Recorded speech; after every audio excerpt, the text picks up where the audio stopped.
ഇന്ന് നമുക്ക് നല്ലൊരു മട്ടൻ കറി ഉണ്ടാക്കിയാൽ ചോറിൻ്റെ കൂടെ ആയാലും നെയ്ച്ചോറിൻ്റെ കൂടെ ചപ്പാത്തി പൊറോട്ട ഏതിൻ്റെ കൂടെയും കഴിക്കാൻ പറ്റിയ നല്ലൊരു കിടിലൻ കോമ്പിനേഷനാണ്. അപ്പോൾ അതെങ്ങനെ ഉണ്ടാക്കണം കണ്ടു നോക്കിയാലോ. Welcome back to our channel. നമ്മുടെ പുതിയൊരു വീഡിയോയിലേക്ക് എൻ്റെ എല്ലാ കൂട്ടുകാർക്കും സ്വാഗതം. അതിനിതാ ഞാനൊരു ചട്ടി അടുപ്പിൽ വെച്ചിട്ടുണ്ട്. ചൂട് കട്ടിയുള്ള ഒരു ചട്ടി വെക്കുക. എനിക്ക് കുറച്ച് എണ്ണ ഒഴിച്ചിട്ടുണ്ട്. പിന്നെ എനിക്കൊരു 4 ഗ്രാമ്പു, 4 ഏലക്ക, ഒരു തുണ്ട് പട്ട, ഒരു അര ടീസ്പൂണ് വലിയ ജീരകം, ഒരു അര ടീസ്പൂണ് ഉലുവ ഇട്ട് കൊടുക്കണ്ട കേട്ടോ.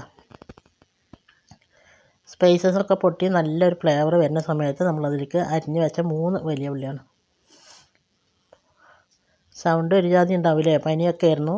പനിയൊക്കെ മാറിയപ്പോൾ സൗണ്ട് ശരിയായിട്ടില്ല കേട്ടോ.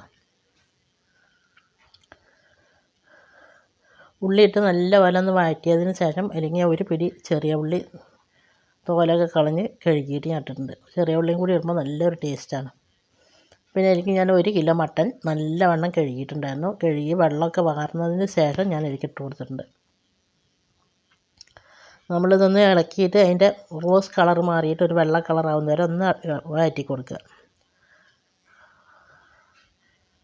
അപ്പോൾ അതാ ഇറച്ചിൻ്റെ കളറൊക്കെ ഒന്ന് മാറി വന്നിട്ടുണ്ട്.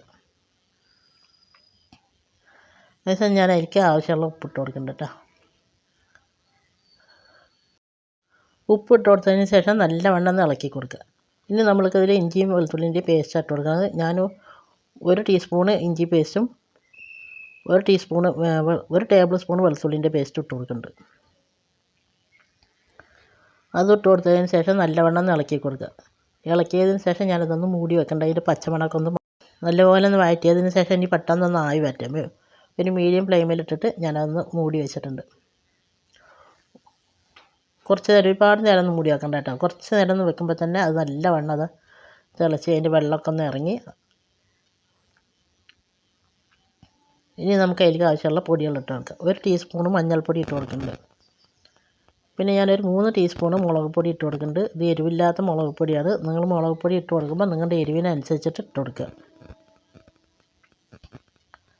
നമ്മളിപ്പോൾ മഞ്ഞൾപ്പൊടി മുളക് പൊടി മാത്രമേ ഇട്ട് കൊടുക്കണുള്ളൂ. അത് ഇട്ട് കൊടുത്തതിന് ശേഷം നല്ലവണ്ണം ഒന്ന് വഴറ്റി കൊടുക്കുക.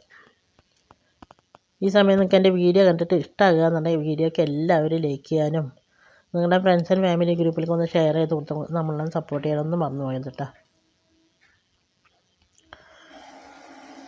മുളക് ഇട്ട പൊടികളുടെ പച്ചമണം മാറിയതിന് ശേഷം ഞാൻ അതിലേക്ക് 2 ടീസ്പൂണ് തൈര് ഒഴിച്ച് കൊടുത്തിട്ടുണ്ട്. ഒരുപാട് പുളിയുള്ള തൈരല്ല. തൈര് ഒഴിക്കുമ്പോൾ നമ്മുടെ ഇറച്ചി ഒന്ന് പെട്ടെന്ന് സോഫ്റ്റായി കിട്ടും. പിന്നെ അതിലേക്ക് പൊടികളായിട്ട് 1 ടീസ്പൂൺ കുരുമുളകിൻ്റെ പൊടിയും 1 ടീസ്പൂൺ ഗരം മസാലയും 1 ടീസ്പൂൺ മല്ലിപ്പൊടി ഞാൻ ഇട്ട് കൊടുത്തു. മല്ലിപ്പൊടി ഒരുപാട് കൂടുതൽ വേണ്ട, 1 ടീസ്പൂൺ തന്നെ മതി കേട്ടോ. അത് ഇട്ട് കൊടുത്തതിന് ശേഷം നല്ലവണ്ണം ഒന്ന് വഴറ്റി കൊടുക്കുക.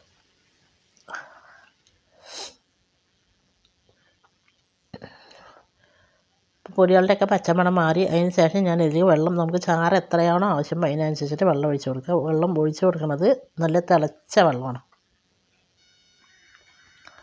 വെള്ളം ഒഴിച്ച് കൊടുത്തതിന് ശേഷം നല്ല വെള്ളം ഒന്ന് ഇളക്കിയതിന് ശേഷം പിന്നെ അതിലേക്ക് ഞാൻ ഇതിലേക്ക് കുറച്ച് കറിവേപ്പില ഇട്ട് കൊടുക്കുന്നുണ്ട്.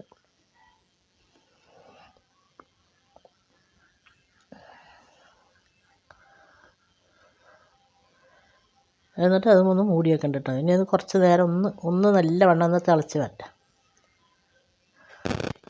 ഇപ്പോൾ തന്നെ നല്ലവണ്ണം തിളച്ചതിൻ്റെ എണ്ണയൊക്കെ ഒന്ന് തെളിയാൻ തുടങ്ങിയിട്ടില്ല.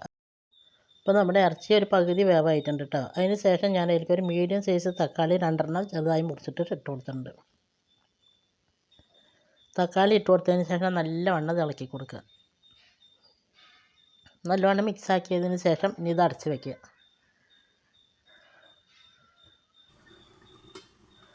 അടച്ച് വെച്ചിട്ട് ഒരു മീഡിയം ഫ്ലെയിമിലിട്ട് നല്ലവണ്ണം അതൊന്ന് തിളച്ച് തക്കാളി ഒന്ന് വെന്ത് കിട്ടണം. കുറച്ച് നേരം ഒന്ന് വെക്കുമ്പോഴേക്കും തന്നെ അത് നല്ലവണ്ണം തക്കാളിയൊക്കെ വെന്ത് അത് എണ്ണയൊക്കെ തെളിഞ്ഞ് വന്നിട്ടുണ്ട്. ഇനി തുറന്നതിന് ശേഷം നല്ലവണ്ണം ഒന്ന് ഇളക്കി കൊടുക്കുക. ഇതേപോലെ നിങ്ങൾ വെച്ചിട്ടില്ല എന്നുണ്ടെങ്കിൽ ഒന്ന് വെച്ച് നോക്കട്ടോ. അതിന് ശേഷം പിന്നെ ഞാനിതിലേക്ക് കുറച്ച് പച്ചമുളകുണ്ട്, ഒരു 3-4 പച്ചമുളകുണ്ട്, ഒരു പിടി മല്ലിയില ഇടുന്നുണ്ട്. ഈ സമയത്ത് പച്ചമുളക് ഇടുമ്പോൾ പച്ചമുളക് ഒരുപാട് വെന്ത് സോഫ്റ്റായി പോകില്ല. അതിൻ്റെ ഒരു ഫ്ലേവർ കറിയിലേക്ക് ഇറങ്ങുകയും ചെയ്യും. നല്ലൊരു ടേസ്റ്റ് ആയിരിക്കും. ചെയ്യാത്തവരൊന്ന് ചെയ്ത് നോക്കി. ഇനി അത് ഇട്ടതിന് ശേഷം ഒന്ന് മൂടി വെക്കുക. ഒരല്പം നേരം കഴിയുമ്പോൾ ഒന്ന് തുറക്കുക കേട്ടോ. ഒരുപാട് നേരമൊന്നും വെക്കണ്ട. ഒരു മീഡിയം ഫ്ലെയിമിൽ തന്നെ ഇട്ട് വയ്ക്കുക, ഹൈ ഫ്ലെയിമിൽ ഇട്ട് വെക്കരുത്. പിന്നെ നിങ്ങൾക്ക് നിങ്ങൾ വറ്റിച്ചിട്ടാണ് എടുക്കേണ്ടതെന്നുണ്ടെങ്കിൽ വറ്റിച്ചിട്ട് കൊടുക്കുക. ഇത്ര നേരം എൻ്റെ വീഡിയോ കണ്ടിട്ട് എന്നെ സപ്പോർട്ട് ചെയ്തതിൻ്റെ എല്ലാ കൂട്ടുകാരനെ കൊണ്ട് ഒരുപാട് നന്ദി. തുടർന്ന് നിങ്ങളുടെ സപ്പോർട്ട് ഉണ്ടാകണം. ഇൻഷാ അള്ളാഹ് അടുത്ത നല്ലൊരു വീഡിയോ ആയിട്ട് വരുന്നവരെ എല്ലാവരെ കൊണ്ടും അസ്സലാമു അലൈക്കും, ബായ്. കാണുമ്പോൾ തന്നെ അറിയില്ല, അടിപൊളിയെന്ന്. ഇതിൻ്റെ ഒരു മണം ഉണ്ടല്ലോ, നല്ലൊരു മണമായിരുന്നു കേട്ടോ. പച്ചമുളകും മല്ലിയിലയൊക്കെ ഇട്ടതിന് ശേഷം നല്ലവണ്ണം ഇളക്കിയിട്ട് ഇനി നമ്മളിതൊരു 5 മിനിറ്റ് മീഡിയം ഫ്ലെയിമിലിട്ടൊന്ന് മൂടി വെക്കുന്നുണ്ട്. ഒരു 5 മിനിറ്റ് കഴിഞ്ഞതിന് ശേഷം ഇതാ ഞാൻ തുറന്നിട്ടുണ്ട്. നല്ല എണ്ണയൊക്കെ തെളിഞ്ഞ് നല്ല അടിപൊളിയായി വന്നിട്ടുണ്ട്. നമ്മുടെ പച്ചമുളകും ഒക്കെ വെന്തിട്ടുണ്ട്. അതിൻ്റെ ഫ്ലേവർ, പച്ചമുളകിൻ്റെയും മല്ലിയിലിൻ്റെ ഒക്കെ ഫ്ലേവർ നമ്മുടെ ചാറിലേക്ക് ഇറങ്ങിയിട്ടുണ്ട്. ഇതുപോലെ ഉണ്ടാക്കാത്തവരൊന്ന് ഉണ്ടാക്കി നോക്കുന്നുണ്ടെങ്കിൽ ഇതിൻ്റെ ഫീഡ്ബാക്ക് എന്തായാലും താഴെ കമൻറ്റ് ബോക്സിൽ അറിയിപ്പിക്കാനൊന്നും മറന്നു പോകരുത്. അപ്പോൾ ഇനി നല്ലൊരു വീഡിയോ ആയിട്ട് വരുന്നവരെ അസ്സലാമു അലൈക്കും, ബൈ. Okay, thank you.